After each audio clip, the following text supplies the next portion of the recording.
Welcome to the Magic on the Inside podcast by the Sisters Enchanted, where we chat magic, hot topics, personal development, and good old-fashioned life. Brew up something delicious and sit with us for a spell.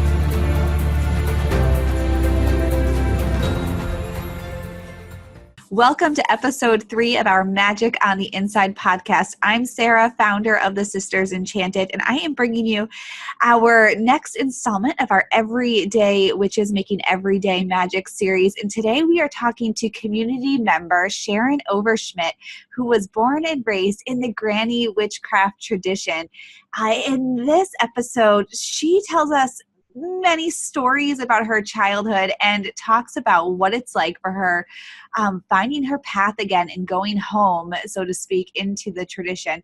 So sit back and listen in as Sharon talks to us about her upbringing in Granny Witchcraft. Hello and welcome to the third installment of our Everyday Witches Making Everyday Magic episodes here with our podcast. And if you're watching on YouTube, our visual podcast, Magic on the Inside by the Sisters Enchanted. I'm Sarah, founder of the Sisters Enchanted, and I am chatting today with somebody I'm really excited to talk to. This is Sharon Overschmidt, if I'm Overschmidt, I believe I'm pronouncing it right. Sharon from St. Louis here in the U.S., and Sharon has an amazing lineage and history and all sorts of cool stuff to talk to us about in regards to being an everyday witch, making everyday magic. So Sharon, so hello, welcome. Hi. Sharon. Hi everybody in the group. I don't ever get online, with my face. I'm a typer. Yes, Sharon is. You can find her currently in our Enchanted Journey group. She's also in the big free Facebook group, I'm assuming, hanging out there. So Sharon, real quick, in a nutshell, do you want to tell us about you? Who are you? Kind of what brings you to this magical part of the internet? Anything like that? Well, I grew up in the Appalachian Mountains in Virginia, in the southwestern part of the state, very rugged country and very, what my husband calls backwoods, and so far backwoods that you're coming out the other side of the mountain. Like, you go way, way back when you go to where we live. And I knew that where I grew up was kind of odd and behind the times, but it was not something that I ever really thought of as we were poor or we were destitute or anything like that. That's just the way we lived. Mm-hmm. That's all I ever knew. It wasn't until I think I was maybe 13 or 14 when we got indoor plumbing in our house. And we had an outhouse, no running water. We took baths in a wash tub in the living room with water heated on the wood stove. And when we finally got indoor plumbing and carpet in our house, I thought we were living high on the hog. And then I was the first kid I was the first person in my family to graduate from high school. I think my grandparents could read enough to read their paychecks and make their grocery list. And that's about it. And maybe a little bit of the Bible. But other than that, education was not a real high priority where we lived. Everything was living off the land and, growing your own food, hunting your own food. And, you never went to a doctor. You never went to town for anything other than flour and sugar that you couldn't get at home. Mm-hmm. It was a very backwards lifestyle. And then I met a man and I got married and I moved to the city. That was a culture shock for me, a major culture shock. But I've been in St. Louis for 20 years now, and it still does not feel like home. I mean, this is a weird place to me, even now. What's really interesting, Sharon, is and obviously you don't have to tell us like your age or anything, but if you're listening on the podcast, you don't get to see Sharon right now. So I'm looking at Sharon, and Sharon, my grandmother has a similar story. She didn't get plumbing until she was 16, but my grandmother is in her 80s. You are not in your 80s. So for you to not have indoor plumbing and things like that until a teenager, like that is just like mind blowing to me right now. Yeah, I'm 46, so I've only had indoor plumbing for 33 years. Yeah, that's what I'm like looking at you, and I'm like, that is not the same as my grandmother telling this story. Yeah, I've had indoor plumbing for 33 years. Oh my goodness, that's so amazing. So you sent me when I asked you, I met you on this through the Sisters Enchanted, and then I think like you had emailed me something, I emailed you, and somehow came out that you had this this Granny Witchcraft Appalachian magic background, and I was like, you have got to share that with the people. And now fast forward months later, doing this podcast, I thought of you right away, emailed you again and said, you have to share this with the people. And just the email you sent me had so much good information in it. So what do you think is the biggest difference between like what you see in everyday magic right now versus what you know to be everyday magic? Like, what does everyday magic look like for you? Because it's really different than what a lot of us are kind of learning or getting used to. Right. And I kind of sit back and I don't mean this to be mean to people or people to think, that what they're doing is wrong, because it's not. This is the way I was raised. We were poor people. We didn't have, access to a lot of things. So the tools that I use are things that are in my house. There are things that my grandmother gave me or my great grandmother gave me. There are things that they used that were everyday items. Probably the biggest differences in what I know growing up and how I was raised and what I see on the internet and on television and that kind of thing is that our magic looks nothing like what you see on the internet. Mm-hmm. We don't, if you want, I can just kind of go through some of the different. Yeah, you just talked. I'm fascinated, so I'm just going to listen to you. Okay, so I have show and tell items. Yeah. I have lots. Tell us all about it. Okay, so probably one of the biggest things that I hear people, people kind of get up in arms sometimes about they need their ceremonial knife or they need their ceremonial athame or whatever, however you say the word. I didn't know what that word was until about 2 years ago when I actually started researching Appalachian history and the Appalachian culture and found out that what we do is actually considered Granny Witchcraft or Granny Magic. And I had never even thought of that. I've never heard of that. I mean, we had old women that we called grannies that weren't our grandmothers, but we never called them witches. And it was not something that was a common word where we lived. This was just our everyday life. Mm-hmm. But to get back to athames or knives, I have one here that is what is considered the standard. It is a dull-bladed on both sides. You can't cut yourself with this, with a black handle. This is my letter opener. I never use this for anything except opening letters. One of my bosses gave this to me, 15 years ago when I was a computer programmer with a nice ink pen to match. I don't know what happened to the ink pen, but I managed to keep the letter opener. What I actually use in everyday life is this. It's a pocket knife. This was my grandfather's pocket knife. This is what I use for any ceremonial magic that I do that requires a knife. I don't cut myself with it. I have, but I try not to. But one of the things that, it's a tradition in our family that it doesn't matter if you're a boy or a girl, your grandfather always gives you a knife, a pocket knife. And he might have gone broke in our family because he had 10 kids and I think 47 grandchildren. Oh my goodness. So there was a lot of us. I think he was buying pocket knives every time he went to town. Right. But so yeah, this is the pocket knife is my ceremonial knife. This is what I use for carving whatever I need to carve, whether it's a piece of wood, a candle, cutting a piece of paper, anything like that, anything that I need to do cutting with, I use my pocket knife that my grandfather gave me. And I love that because it's so much more, there's so much more history and enchantment and love in that than there is something that you just pick up at. And I think that's, that's what, people always, they kind of look for an implement that calls to them. But in our culture, your implements are gifted to you. What you use for your magic came from someone else who used magic. A lot of the things that I have, one of the favorites that people are going to love, and I never use these because I can't get the corks out of them,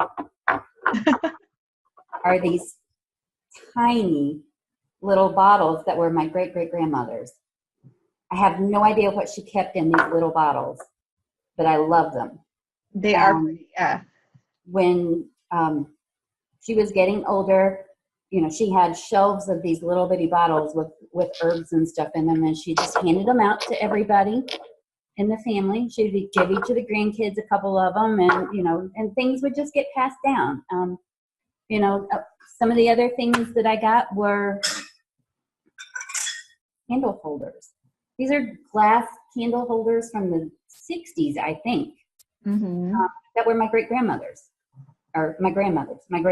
And these were just things that she used. She put her candles in here. She'd light up her candles. She would do her prayers.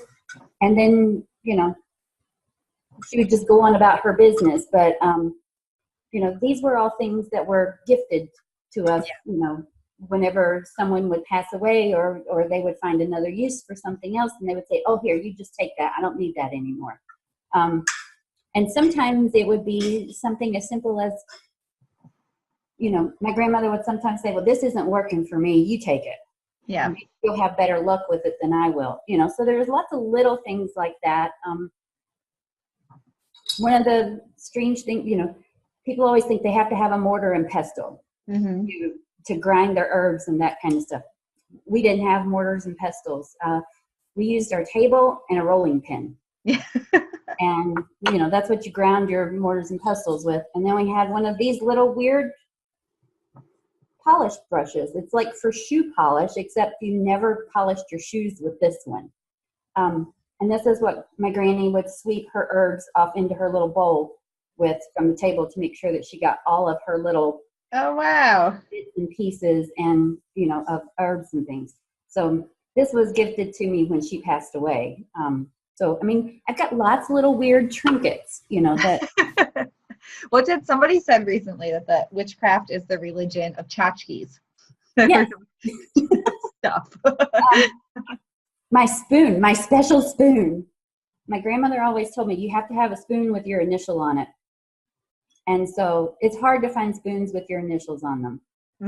Old spoons in thrift stores is about the only place you can find them without having to buy an entire set. Although I think maybe you can go to replacements, LTD or something like that, and you might be able to find some. But this one, I don't know if you can see it or not, but it has an S on it. I do see it, yeah.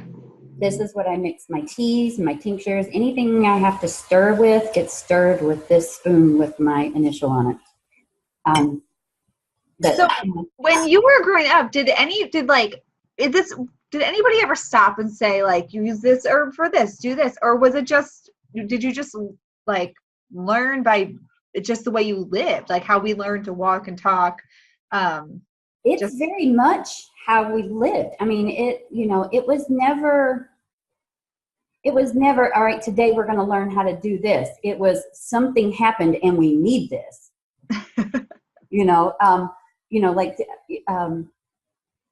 Like the salve for bee stings, that my grandmother used to make, where she would take baking soda and vinegar, and she would just pour it in a bowl and then, make a paste out of it and rub it on your arm when you get stung by a bee. It was little simple things like that.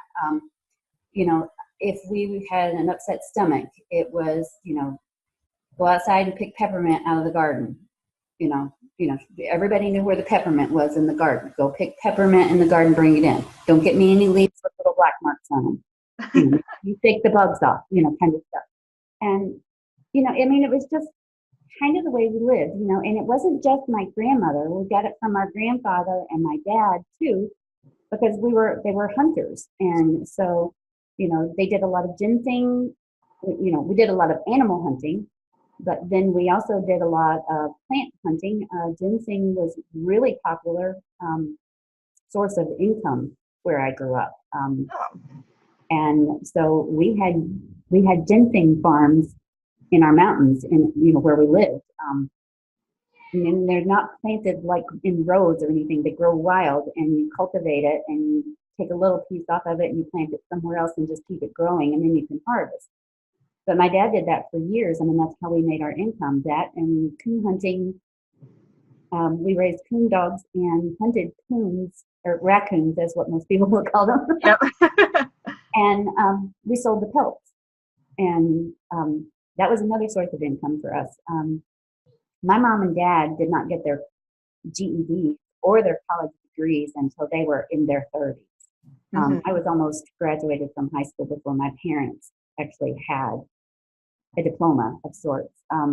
So, I mean, everything we did was just kind of 1850s style. I mean, we were that far back. Yeah. But I mean, it was weird going to town.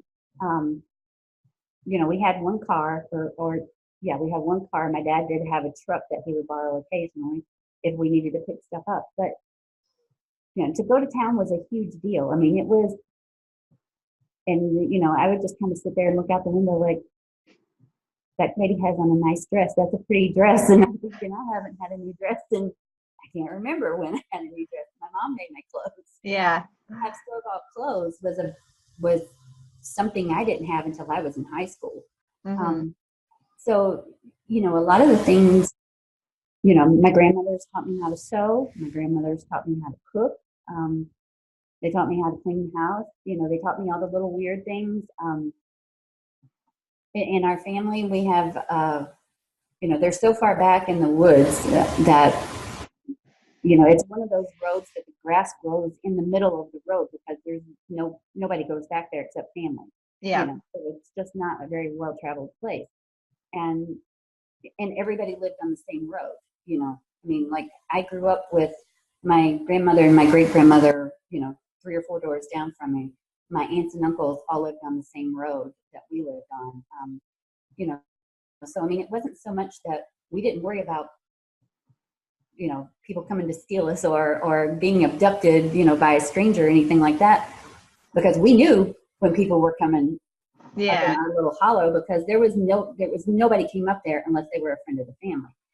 So, I mean, we were given free reign to just take off and go anywhere we wanted in the mountains and do whatever we wanted as long as we were back home for dinner, and, I would go down to my grandmother's house, and she would, probably the first time I remember her telling me anything was I was probably about 7 or 8 years old, and I came stomping in her front door, mad as a hornet or something. And she just looked at me and she said, "You will not walk into this house with that sour attitude." And she handed me a basket and she said, "You march your little butt right up that side of that mountain, and don't you come back until you've got a better attitude. You go talk to the trees. I don't want to see you until you have your head sorted out and everything back on straight." And so she would send me out into the woods, a 7-year-old kid, and I would go traipsing up. I could still see the house a little bit, and I'd just go traipsing through the woods, and I would sit there, and sometimes I'd scream, sometimes I'd get mad, sometimes I'd throw fits and punch the tree or kick the tree. But then eventually I'd get tired, and I'd sit down and I'd start looking at all the stuff around me.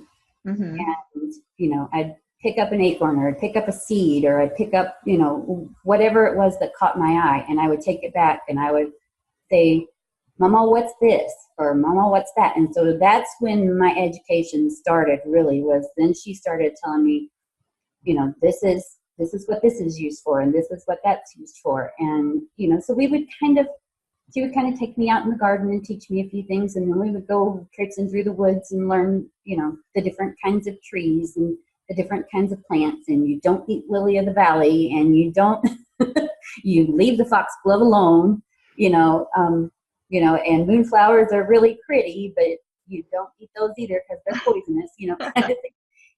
But I mean, she had all this stuff growing in her garden. So I knew that there were medicinal purposes for these things, but I also knew that they were very dangerous if you didn't know how to prepare them properly. So I mean, there were, we grew chamomile to make tea. We grew sunflowers, and we grew daisies and dandelions. We made lots of dandelion wine, which can get you really drunk if you do. And we also had a moonshine still. So, I mean, it was, we just kind of had this weird conglomeration of just whatever it was that we needed. My grandmothers knew where to find it. They knew where to get it, and they had enough knowledge, and I don't know if it was leftover knowledge from, I'm sure it was knowledge from their grandparents and people before them, but a lot of it was from the locals that lived there. We would have kind of like, it's kind of weird because it's not really a Highlands game, although Virginia does now have a Highlands festival. Mm-hmm. But it's a Scottish festival of games, and our family has always done that, but just with family members. And we would have like our little family reunion where we'd all get together and we would have all these fun and games, and then we would have all this work that we would have to do afterwards. Like it was time to make molasses, and it was time to make the apple butter, and it was time to cut the corn, and and it was always in the fall and time to butcher the hogs and put those away. But it was during those things, when we were doing all of those things, that little bits and pieces of the craft would pop out. It would be in the ceremonies for, when we butchered the hogs. My grandmother had her big, we had cauldrons. I just didn't know that that's what they were called. But that's what we had, that we rendered the fat in, from the pigs. And when she would start those fires, she would always say a blessing over her fires, and then she would say a blessing over her pots, and then she would bless the animals, and she would bless the men who were butchering the animals, and all of that stuff, would just keep. Every year it was the same, and every year, one of us girls would learn how to do it.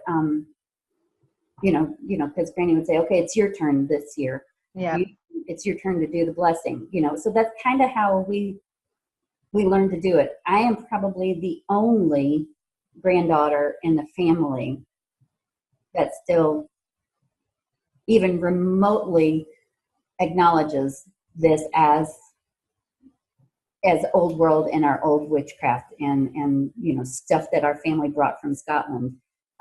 Where our family has been in Virginia since like the 1720s. So, we've got this weird conglomeration of old world knowledge and rituals and cultural beliefs, and then changing all that to fit into a new lifestyle in the Americas, and then add in all the Native American people that live there.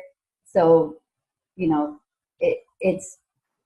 there's some things in our family that's very Native American. There's some things in our family that's very Scottish. And then there's some things in our family that we don't know where it came from. It's probably just my weird aunt that did it. You know what I mean? But it's stuff that we carried on just because it was family. It was tradition. And we never wrote anything down. We didn't have a book of shadows. And I think that's probably the biggest problem with learning about the Appalachian culture and granny witches, is because everything was an oral history. Mm-hmm. And when a member of that history died, whatever they didn't pass on died with them. And I have a friend that I went to high school with who is a professor of sociology who studies the Appalachian culture and granny witches and the women who practice that. And it's kind of sad, because even in the last 20 years, when I go back and visit my mom and my dad and my aunts and uncles, there's such an influx of technology there now. Everybody has indoor plumbing, everybody has running, everybody has internet. Yeah. Now. So, even things that we used to do, like they no longer have family reunions, so, that's one of the things that I think has been lost with technology, is that everybody stays so connected on the internet now that there's no reason to get together and have, that annual family reunion where we did the traditions. Nobody butchers hogs anymore. I have one uncle that still has a farm. My mom and dad sold their farm. They're part of the farm. I think when I was 19, when I moved out of the house and got married, they sold their part of the farm and, got jobs. My dad became an electrical engineer and my mom a school teacher, and they moved to town. Yeah, we have my grandmother. So she's only 80. We have my mom had me when she was young. My mom was her oldest sister. My grandmother was a teenager when she had her. But my grandmother, she just turned 80. She's from Kentucky, and her story is kind of similar. My grandmother, she didn't have indoor plumbing until she left home when she was 16, had her first child, I think she might have just been 18, if she might not have even been 18 yet. And eventually got a GED. But my grandmother grew up the same thing. They ate like whatever was growing in the yard, whatever they grew themselves, or in a bad season. She'll tell the story that they literally they would use, they had this one season where there was all onions growing, or the onion stalks, and the cows were eating them. And then the milk just tasted like onions. And so everything they ate was onion. And anyway, she tells this story, but whenever I ask her now about anything that's not, it's the minute that she ran off that farm, she was just done. She just took the axe to it, and it was done. And they were all birthed at home next to a wood stove, dirt floor, the whole shebang. And she will not, she's just anti everything that's not new, She's we have hospitals. You go to a hospital. You don't. What is it? Right. And I think that's one of the things that happens to us. Yeah.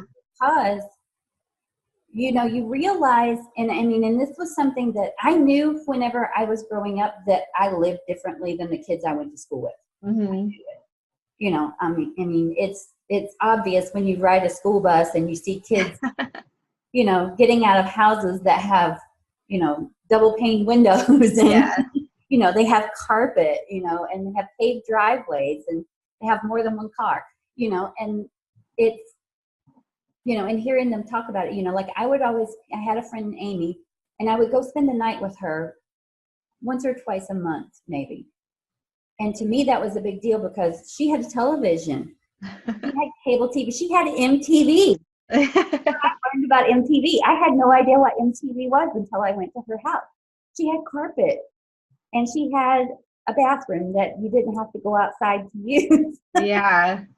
So I knew those things were there. And I think whenever I left home when I was 26, when I moved away from Virginia,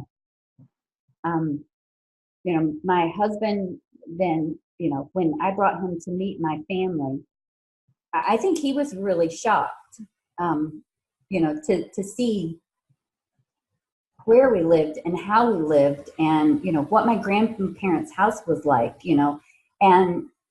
but now he's kind of he likes everybody. He's he thinks it's just a weird, quirky thing about my family. And, but when I moved to St. Louis, when I moved in with him, I severed ties to everything. Yeah. And it was probably during that first 10 years that, I was absolutely miserable because I didn't know why. Because I had followed the man I loved. I moved in, we got married. We moved to St. Louis where he was from. And, and everything was new and exciting. I'd never been to a big city before. I'd never actually lived someplace where the grocery store is 2 blocks from my house, not 27 miles, and I had never lived with that kind of convenience. And it was a major culture shock. And now that I'm getting older and my kids are raised, and I find myself going back to my old ways, even though I still live in the city. I've started growing my own food again. I've started planting all of my herbs and stuff back in my gardens. I've started canning food that my grandmother taught me how to can. I've started making my own medicines again, things that I need. When my husband has strep throat, he gets lemon balm tea and a splash of honey in it just to soothe his throat so he can, swallow to eat, Mm-hmm. And that's what I've over the last 5 years, that's all I've been doing, is just kind of going back to what my roots were. And the really strange thing about all of that, and what actually got me started in doing this hunt for my new life and my new me, which is actually just my old me. Yep. Was when my grandmother was dying. We had gone to Virginia and to see her. And when we knew she had cancer, we didn't know how much longer she had to live.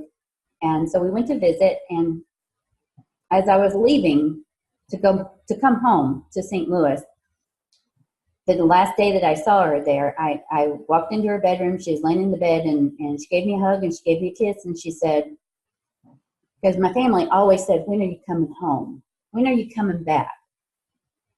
And it's not someplace I ever thought I would ever go back to. And my grandmother says, you will come home. It just might not be here. And I didn't know what that meant. I just got chills. And, so 3 months later, she passed away. And I mean, I had never really thought about that. I mean, that was the last thing she ever said to me. You will come home. It might not be here, but you will come home. And anyway, so I was sitting, I don't know, one night just kind of reading Appalachian history kind of stuff and going through all that stuff. And when I started researching the history of Appalachia, that's when I realized that what we did was actually witchcraft. Mm-hmm. And that we were a weird bunch of people. Because standing on the outside looking in, then I could see that what we were doing wasn't just our way of life. It was our culture. It was our tradition. And we didn't see it because we lived it. Yeah. But being on the outside and looking in, I could look at what my mom did. I could look at what my grandmother did. I could look at what all my aunts and my cousins and, all these strange people running around in the mountains doing all these weird little goofy things that people would just look at you and roll their eyes and think, what the hell are they doing? And that's when I realized that was our tradition. Those were our traditions. Those were things that we didn't know why we did them. We just did them. Probably one of the weirdest things I ever experienced was when my great grandmother's sister passed away, and I was probably maybe 10 or 12. I went to my first and only wake in a house, not in a funeral home. And we actually brought all the food that we needed. Every family member brought food to the house. We covered all of the mirrors with black cloths. We opened up windows in the room where we had the body laid out. We had the back door was open and the front door stayed open the entire time. And I remember asking my grandmother why, because it was cold. Mm-hmm. Why do we have the doors and the windows open? It's freezing in this house. And she explained to me, we can't close the doors. We can't close the windows. We have to cover the mirrors because when your Aunt Concy passed away, we don't want her to be stuck here. We don't want her to see her reflection in the mirror and think that she has to stay here. We don't want her to not be able to find her way out of the house, so we leave the doors open. And everybody walks out the door every once in a while. Because I always thought it was kind of weird because my great-grandmother would go outside in the yard and she would say her name. She would say, Constance, come here. Constance, come here. And that was their way of calling the spirit out of the house so that they didn't have a haunted house. Yeah. So I mean, it was kind of weird stuff like that. And, and then after my grandmother died, and she died at home, I called my aunt and I said, did you have a wake in Granny's house before you called the funeral home? And she said, yes, we did. We don't want her staying here. So I mean, there are a couple of people in our family that still kind of do some of the little things. Yeah. They don't stay in it, but about my Aunt Constance, one of the things she loved to do, she was a card player, and she would she loved to gamble and she loved to play pinochle and all of that kind of stuff. I mean, and she was good at it.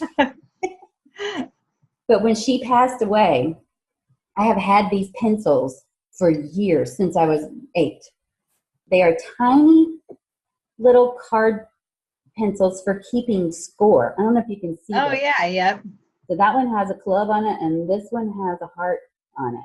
Yep. And they're full graphite pencils with paint on the outside of them. These are what I use to write my intentions. And I have never sharpened them in 33 years. They're still the same. So I'm afraid to sharpen them. So if I ever wear them down, I don't know what I'm going to do. But I love those little pencils. So, I have, and that's what I want people to understand, is it doesn't matter where you get your things from. Mm-hmm. It doesn't matter what tools you have. What matters is how you use them and why you use them and why they were given to you, or why they were called to you, why you were called to them. Mm-hmm. That's what makes it part of the magic, is you have to have the connection to your items, to your tools, in order for your tools to work for you. Just grabbing a knife out of the kitchen drawer doesn't have the same meaning as picking up my grandfather's pocket knife. Mm-hmm. Or writing my intentions on a piece of paper doesn't have the same feeling for me using an ink pen as it does using my Aunt Constance's gambling pencils. To me, that has, when I'm so much abundance. That's what she always said. I'm making my luck. So when I'm making my luck, I'm writing it with her lucky pencil. Yeah. So, it's those kind of things that pull the magic into you so that you can give the magic back. Yeah. And, and I think people forget that, it's not about what you have, it's what you do with what's inside of you. Mm-hmm. One of the things that's really kind of odd that my grandmother used to do was prayer cloths. And that's the other thing. For those people that think that you can't have religion and witchcraft at the same time, that's bunk. That's BS. My grandmother was an ordained minister and a granny witch. And she would do prayer cloths for people. She would get them to bring, like like when my cousin's husband went off to war, she told Sabrina, bring me one of Warren's shirts. And so Sabrina would bring Granny one of Warren's shirts. Granny would cut a square out of his shirt. She would bless it. She would consecrate it. She would put her intentions into that piece of cloth. And then she would give it back to Sabrina and tell her, you pray with this cloth every day that he comes home safe. And she did. And he did, that's, but she did that with everybody. It didn't matter if it was somebody down the road, somebody that went to church with her, or if it was somebody in town that just happened to have something bad happen. They would say, go call on Stella. Stella will help you. Stella will get you a prayer cloth. Stella will help you with whatever it is that you need.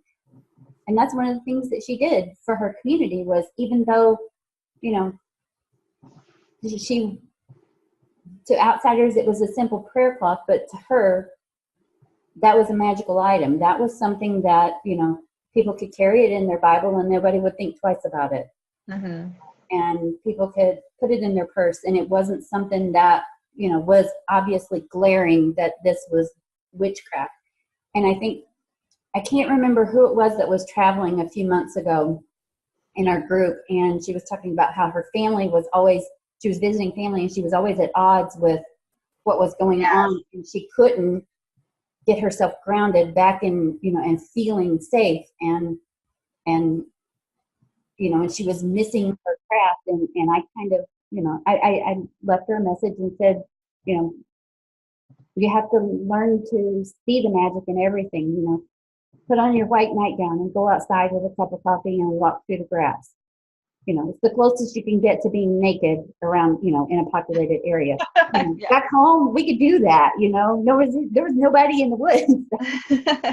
You could go out in the woods and stripped off bare naked and do your thing out there, and nobody would even know. But, but that's something that you have to learn to be stealthy with it when you're in a populated area. You can still connect with nature. You can still connect with your craft as long as your intentions are set.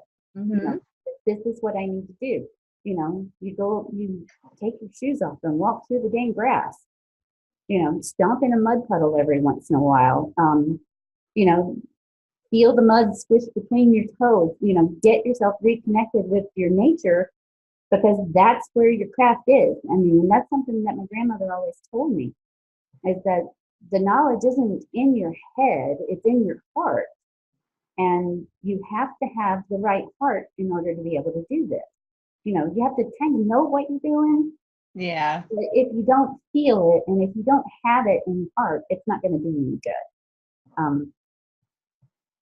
And that's what she just calls bad magic. She just, you just, or dumb magic, she calls it dumb magic. If you don't know, because that's her thing is I want, she would always say, I want you to be a smart kid, but I also want you to know where you came from and what you're doing, and never forget who you are or where you are. You might not be the smartest people in the world. You might not be the most highly educated people in the world, but we're still good people, and that was kind of the kind of person she was. She would drop everything and walk out the door if somebody called her and so-and-so was having a baby and they needed somebody to help, or if, somebody was sick, she would just drop whatever she was doing and she would yell at my grandpa, go get the car, we're leaving, and then where are we going now? So you have a grandson, right? Yes. So are you passing along any of your witchy ways? Are you bringing it back now that you've found yourself home again? I'm teaching him how to cook. You come teach me how to cook. It's not something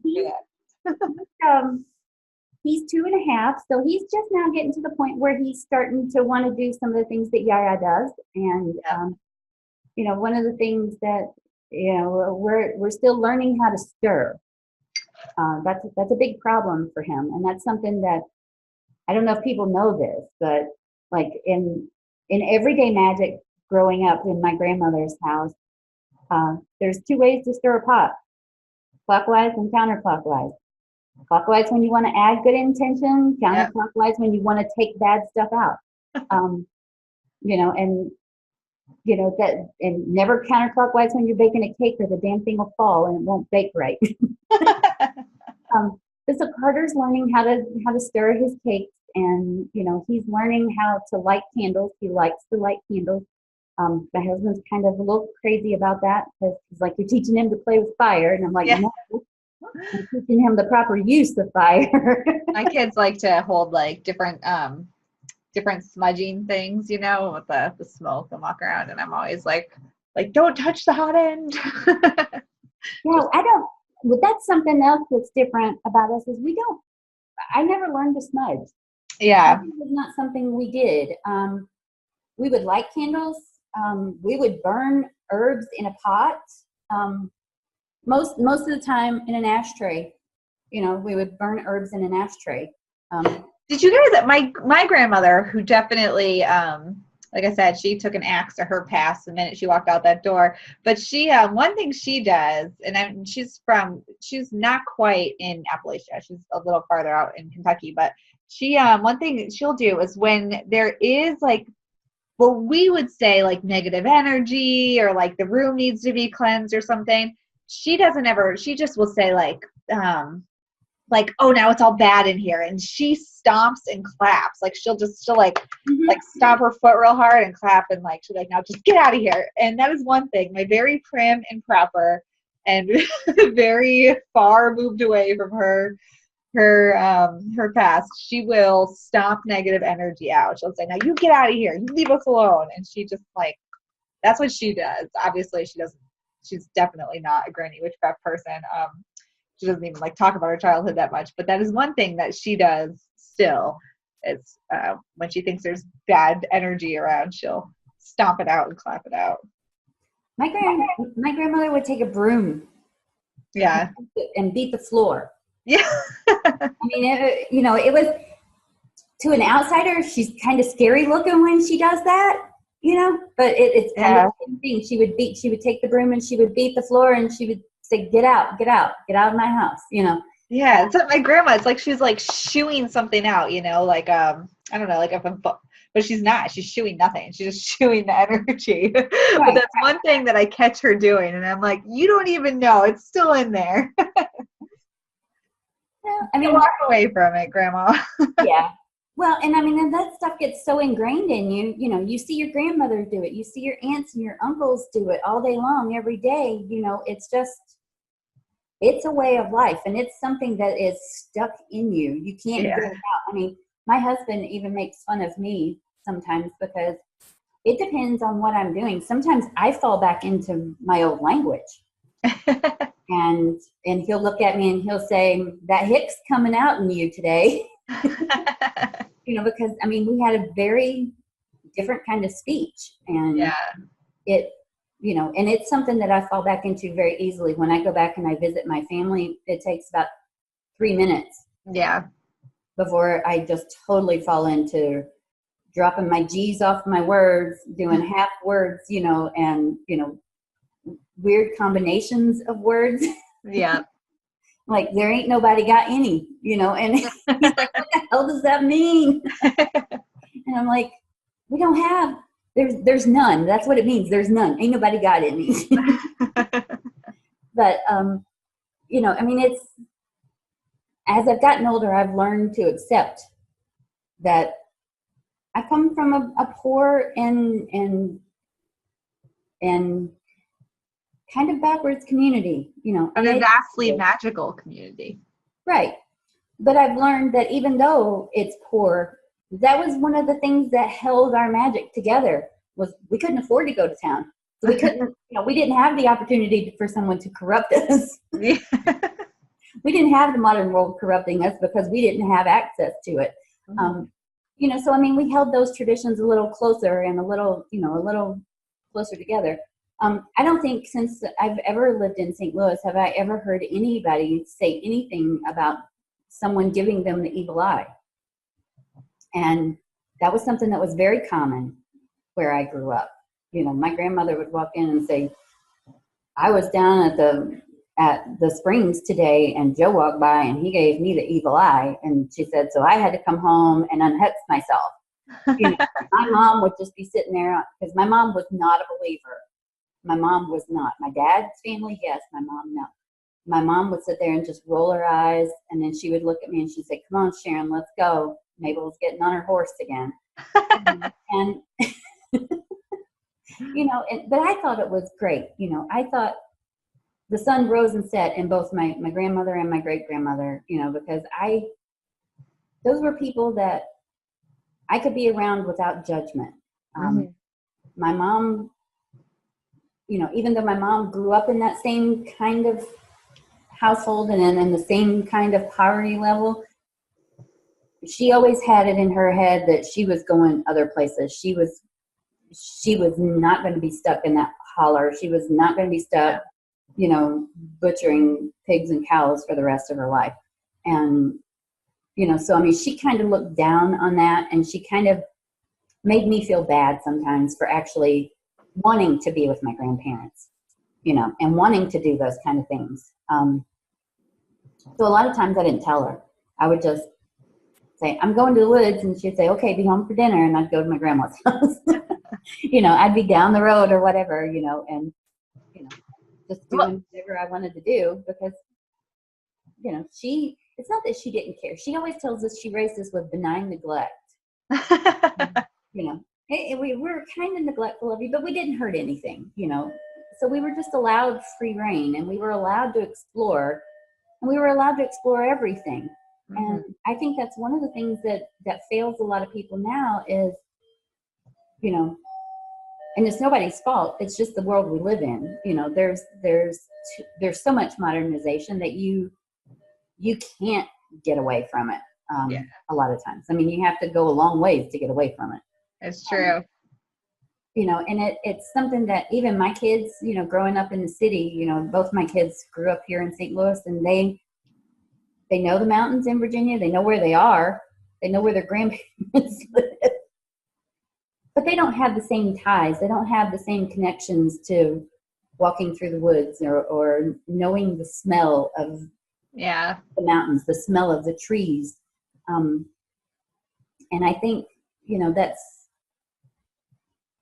I think that's one of the weird things that's hard to convey about Appalachian culture and Appalachian magic, is that it is a lot of the nature that surrounds you is what you use, and it's hard to explain the feeling of it. Mm-hmm. You know what the ocean smells like. Everybody can kind of get a sense of what the ocean breezy air smells like.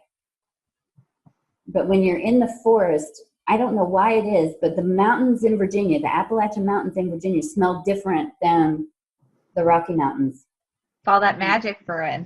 And I don't know what it is. It just is. It just smells different. I mean, even with the trees in the Colorado Mountains, they smell different than the pine trees in Virginia. It's just a different kind of thing. Mm-hmm. And I don't know. That's one of the first things that always, whenever we go back home, that's one of the first things that always catches me by surprise, is things look different, but they smell the same. And looking at, walking through my great-grandmother's house, which is still in the family, just another person living there, there's still certain areas of her house that, even though she's been dead for 25, almost 30 years now, or no, not 30. Yeah, probably 30, because I'm 46. So even though she's been dead for almost 30 years now, there's her kitchen still smells like her kitchen. Yeah. Even though she hasn't been in it for 30 years. I mean, how do you get that out? I mean, or how does that happen? It's all that magic. So, but I wanted to show you a really cool thing. I have two, and I sent you pictures in the email. You did. You sent me that email. Just the email alone is so good. Yeah, show me the pictures, or show me your things, and then we'll do our this or that. We'll learn a little more about you that way. I have one of the other big differences is people always think they have to have a wand. Yeah. And I don't have a wand. I've never had a wand. I have 2 walking sticks. Walking sticks are big deals where I grew up, just because of the terrain. So I have 2 of them. One's very plain and taller than me, but if I stand up, you won't be able to see it, but I can grab it. And this one is an oak walking stick, and it's about 6 feet tall, and it's called wormwood oak. So all these little lines and stuff that you see in here are actually just where worms and stuff bored into it and ate the wood. This came off the mountain where my grandmother's house was. That's beautiful.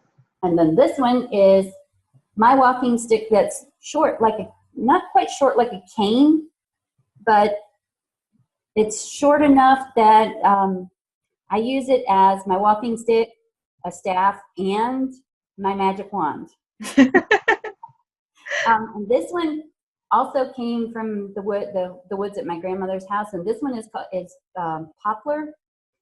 But I brought both of these sticks home and took them to my neighbor's house, and this one he carved. I don't know if you can see that or not. Oh, I can, yeah. He carved a man's, the green man's face. Yeah. Into this piece of wood for me. I didn't tell him I wanted this. Nice. And he just did it. I didn't know that he was going to carve that in there. And it's very cool. He makes these all the time. For other people. But he's not a witch. He's just a carver of wood. But he does really cool stuff like that. But that's one of the things that I just want to get across to people is that, Granny magic is old magic, and you don't have to have fancy stuff to make it work. You have to believe in it. And one of the things that, I don't know when we're going to be able to do it, but it's something that I really want to do. So we'll have to talk about this again, is I want to talk about magic on the breath, because I have only met one other person or two people that actually do it, and only one person that's written a book about it. Yeah. And that is my grandmother's magic. That is what she typically did. And, you know, other than the herbals and the teas and the tinctures and the salves and that kind of stuff, my grandmother's magic was mostly breath magic. And it was learning how to chant and learning how to breathe and learning how to pull your magic out on the breath and send it on its way. And I think maybe it's called air magic now. I don't know. Yeah. I think like, and it probably now people talk about it with like energy and breath work too, like expanding out your aura field, but that's like a whole other thing. That's like it's like spinning it into like a not new age, but like a different direction. You know what I mean? Yeah. Now, kind of what we do is it's trying to think of how to explain it. You learn how to do it with a candle, believe it or not. Yeah. So you put the candle in front of you, and you have to learn how to control your breath, breathing in and breathing out. And it's a very cool exercise in learning how to control, and then learning how to talk and breathe at the same time when you're blowing out that breath. Oh, we definitely have to have you. You should come. You should talk in the in our Enchanted Journey with your group mates. We should do that. That would be fun. That's something that I think is that a lot of people would really probably, you know, because that's something you can do anywhere. Yeah. You know? And speaking of anywhere, I am not one of those big rock collectors or a big gem or stone collector. All of mine fit in this little bag. Every stone, chip, or rock or key, everything I use fits in this bag. And it goes with me everywhere I go. So, you know, a lot of people have altars and stuff set up at their house. I don't have an altar at my house. I have my altar. I guess you could say my altar is in a bag. Yeah, for sure. And I take out what I need when I need it. You know, I have pieces of pottery, old Indian pottery. I have seashells. I have stones. I have a piece of cork to shut. All the good stuff. You know, that's what my husband gave this to me. And he said, you know what you need cork for? You need cork for all those people that you don't like to shut them up. So when I do my magic to tell people to shut up, this is what I use. That's perfect. I love it. Well, thank you for sharing all of these things with us. I just, you know, that's what I don't want. I don't want anybody to come into this and think that they can't do magic because they don't have the most expensive tools in the world, or they don't have the fancy glittery, you know, crystals, or the fancy, you know, tablecloths or altar cloths or whatever. You don't need any of that. Yeah, no, you totally don't. And thank you for sharing.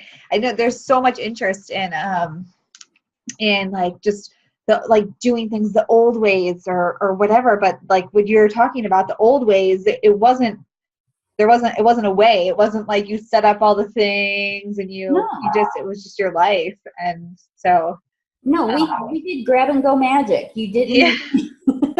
You picked up what you needed right at that moment, and then you did it right at that moment. There was no casting circles or calling on deities to help you. It was, the time is now, the time has come. Yeah.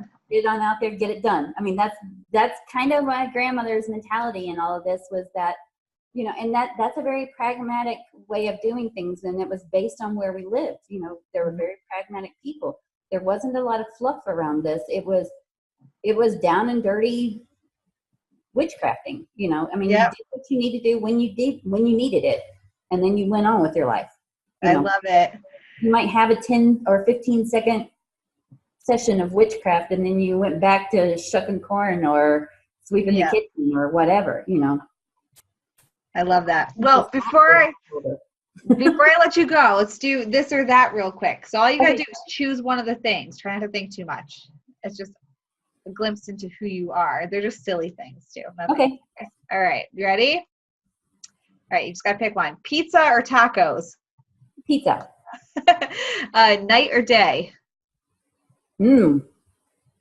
Day. Pizza during the day. Cats or dogs? Neither. Tarot cards or oracle cards? I like oracle cards. Angels or fairies? Fairies. And summer or winter? Summer. I'm with you on a lot of those. All right. Well, Sharon, thank you so much for sharing all of these. You have so many stories. You should definitely write them down somewhere. Yeah, I'm such a chatty Cathy. I can't help it. That's okay. I'm sure people are going to love hearing these stories because it's what we all crave. We crave that connection to just like your was it your grandmother who said that you will go home? It might not be home, but you will. We all are like, where is, that's what we want. Yeah. And so well, thank you for sharing. And you should, if you feel called to, like, write this stuff down because it's definitely needed. We're wrapping up here with Sharon Overschmidt. You can find her if you want to say hello in any of our in our Enchanted Journey group or in our Facebook group. You can just say hi to her. And yeah, so thank you so much, Sharon, for sharing all of this with us. I really appreciate it. Well, it was fun doing this, and this was my first time ever doing this, so maybe in the future I won't be quite as long-winded. It's okay.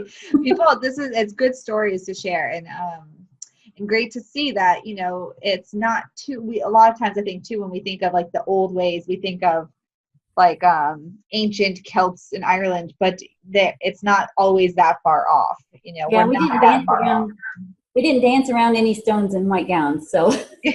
Yeah, we're not that far away that we can't come back to, right. Where we were. So I think that stuff would be really cool, but. Yeah. Awesome. Well, thank you again. And yes, we got to say hi to Sharon over in our Facebook group. And thank you so much for being here. Well, thank you for having me. I really enjoyed it. Yeah. All right, Sharon. And I'll see you in the groups also. Okay. All right, bye. Bye. Thank you so much for joining us on today's podcast. And thank you, Sharon, for chatting with us about your history and Granny Witchcraft tradition. I could listen to Sharon tell me about her upbringing all day long. If you have any questions at all, you can always find Sharon over in our Facebook groups. She hangs out with us in our Enchanted Journey program. And you can find out about that at thesistersenchanted.com/enchanted journey. In the meantime, I hope that you have a magical rest of your day. Get out there, make it an enchanted one, and we'll see you in the next episode.